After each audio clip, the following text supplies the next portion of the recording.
There has been a history of more than one criminal in the world. But in South America, in the country of Colombia, there was a criminal who was not only bloodthirsty and powerful, but was also the seventh richest person in the world. This king of the cocaine world owned $25 billion in the late 1980s. At that time, Colombia's total GDP was around $49 billion, which means this man alone held almost half of his country's wealth in his pocket. He was so rich that his gang did not count money, they weighed it in kilograms. He had to store his wealth in warehouses where nearly 10% of it was destroyed every year. He spent his money on buildings, islands, private zoos, football fields, luxury cars, submarines, and airplanes. Once, he even burned millions of dollars in cash just to keep his daughter warm during the cold. And even after all this, his wealth showed no sign of decreasing. There was only one law in the world's largest and richest drug mafia, plata o plomo. Plata meant money. Join me, and I will make you so rich that your next 7 generations will live without working. Plomo meant lead. If you go against me, I will not only bury you, but your entire family in the ground. Because of this terrifying rule, police officers, ministers, journalists, and judges were all under his control. Anyone who opposed him was eliminated. In his criminal career, he killed more than 4,000 people, including over 600 police officers. His fear was so deep that people trembled just by hearing his name. He was so powerful that even the Constitution of Colombia changed at his command.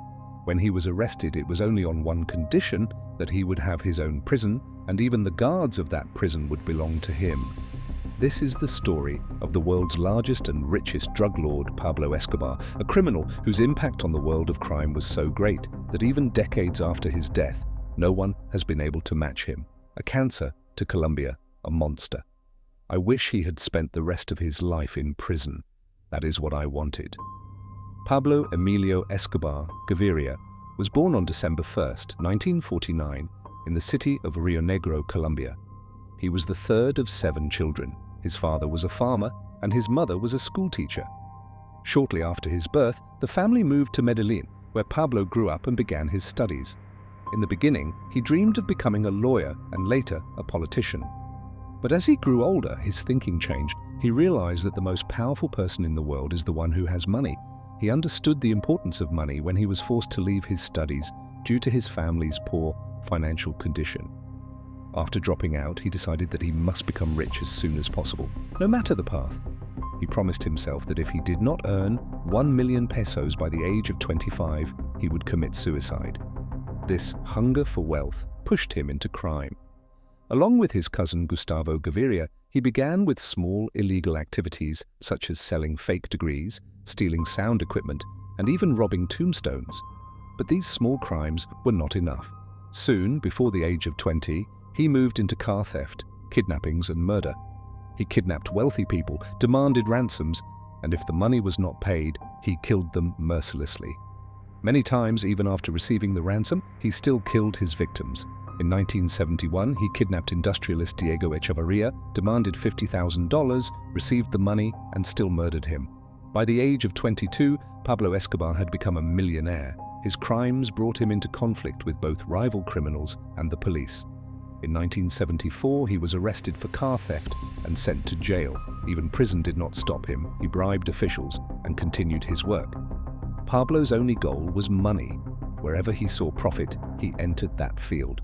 Theft, forgery, kidnapping, and murder were just tools. But everything changed when he entered the cocaine business. In the 1970s, drugs were flooding into America, and Colombian traffickers were printing money. Pablo saw this as his greatest opportunity. He first worked for other drug mafias, learning smuggling routes and building powerful connections. Knowing that real power comes from independence, he decided to build his own cartel. In 1975, he killed a major trafficker and forced his men to work for him. In 1976, he formed the Medellin cartel, controlling production, transport, and distribution of cocaine. Cocaine was smuggled through car tires, televisions, fish, condoms, and even aircraft. Pilots were paid $500,000 per flight. His empire expanded across Colombia, Peru, Bolivia, and Ecuador. Soon, he controlled nearly 80% of the cocaine entering the United States, earning around $420 million every week.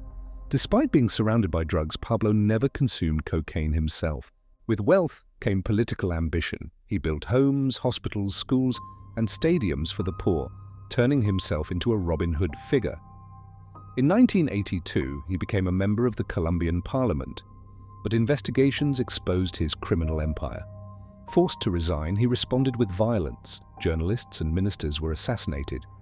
When Colombia signed an extradition treaty with the United States, Pablo declared war on his own country. Bombings, assassinations, and terror followed. Planes were destroyed, judges were killed, cities burned. In 1991, he surrendered, only on the condition that he would live in his own luxury prison, La Catedral. The government accepted. La Catedral was not a prison, it was a palace. Pablo continued running his empire from inside. When authorities tried to move him, he escaped. A massive manhunt followed, involving Colombian forces, the USDA, and his enemies. One by one, his allies were killed. On December 2, 1993, a day after his 44th birthday, Pablo Escobar was located in Medellin. As police closed in, he attempted to escape across rooftops. Gunfire erupted. Within seconds, the richest and most feared criminal in history was dead. Whether he was killed by police or took his own life remains a mystery. For Colombia, it was justice. For many others, it was the loss of a protector. But for the world, it was the end of the most powerful criminal ever known, the king of cocaine.